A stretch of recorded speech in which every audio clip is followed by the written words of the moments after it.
Kailan mo huling inisip kung may natutunan ka mula sa isang karanasan? Hindi mula sa libro o sa paaralan, kundi sa buhay mismo. Sa mga pangyayari, desisyon, o sa mga simpleng bagay na iyong ginawa. Balikan natin ang mga oras na nagkamali tayo, nasaktan, o nakamit ang bagay na pinaghirapan. Ano ang aral na dala natin mula roon? Bilang isang mag-aaral at magiging guro, napagtanto ko na ang mga pinakamahalagang leksyon ay kadalasang hindi matatagpuan sa loob ng silid-aralan.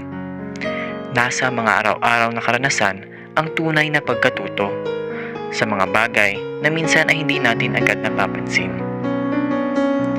Noong bata ako, isa sa paborito kong laro ay tagu-taguan. Sa tingin ko noon, simpleng laro lang ito. Tago, hanap, takbo.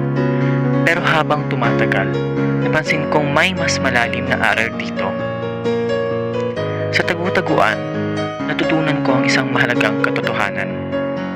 Darating ang oras na kailangan mong humarap. May panahon ng pagtatago, ngunit kailangan ding magpakita at tanggapin ang resulta, panalo man o talo. Ang tagu-taguan ay sumasalamin sa buhay. May panahon ng pagtatago at may panahon ng paghaharap. Hindi laging tungkol sa kung sino ang nagtagumpay o nagtago ng mahusay. Ang mahalaga ay ang mga aral na natutunan natin habang nagtatago at naghahanap. Sabi nga, ang hindi marunong lumingon sa pinanggalingan ay hindi makararating sa paroroonan. Kapag hindi natin natutunang pahalagahan ang mga aral ng ating karanasan, paano tayo lalago? Ang bawat pagkakamali, bawat tagumpay, at bawat pagsubok ay may mahalagang bahagi sa ating paghubog bilang tao. Bilang guro sa hinaharap, nais kong hamunin ng aking mga estudyante na huwag limitahan ang kanilang pagkatuto sa grado at aklat.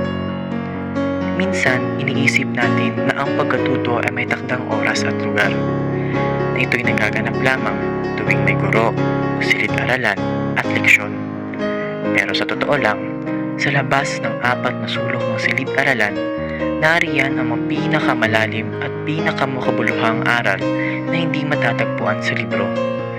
Gusto kong ipakita sa kanila na ang bawat karanasan, bawat desisyon ay isang pagkakataon para matuto.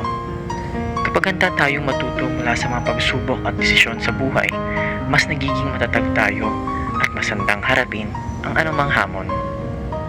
Kaya't tanong ko, sino ka kung hindi batay sa mga grado o mga papel na natamo mo? Sino ka sa harap ng iyong mga pagkakamali, sa oras ng kahinaan, at sa mga karanasang bumubuo ng iyong pagkatao? Sa dulo, ang tanong ay hindi kung gaano karami ang alam mo, kundi kung gaano ka kahanda matuto mula sa bawat aspeto ng iyong buhay.